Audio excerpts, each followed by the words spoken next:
Le royaume de Lydie, grâce aux eaux chargées d'or du fleuve Pactole, il était devenu l'un des États les plus riches et les plus prestigieux de son époque. Sur ces terres, l'or n'était pas seulement un métal précieux. Il était le symbole de la puissance, de la splendeur et de la prospérité. De plus, ce royaume fut le berceau d'une innovation qui allait transformer l'histoire de l'humanité. La monnaie métallique, remplaçant le troc dans les échanges, commença à être utilisée à grande échelle pour la première fois sur ces terres. Et à la tête de cette immense richesse se trouvait un roi dont le nom était devenu synonyme de fortune. Crésus, il était si riche que sa renommée traversa les siècles. Son nom devint une expression passée de génération en génération. Riche comme Crésus, mais à l'est, une nouvelle puissance s'élevait silencieusement, les Perses, et à leur tête se trouvait un jeune souverain, courageux et animé de grandes ambitions, Cyrus. Après avoir vaincu les Mèdes, il avait fondé un puissant royaume.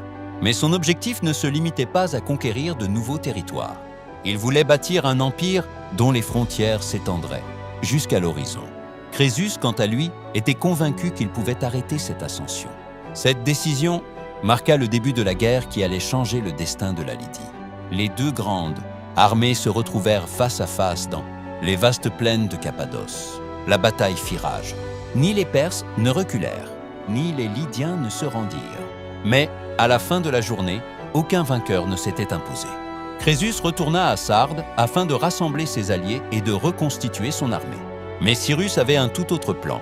Il n'attendit pas, il n'hésita pas, et lança aussitôt son armée vers le cœur de la Lydie.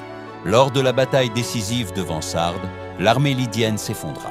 Le roi Crésus, jadis le plus riche du monde, fut capturé. Et le royaume de Lydie entra dans les pages de l'histoire.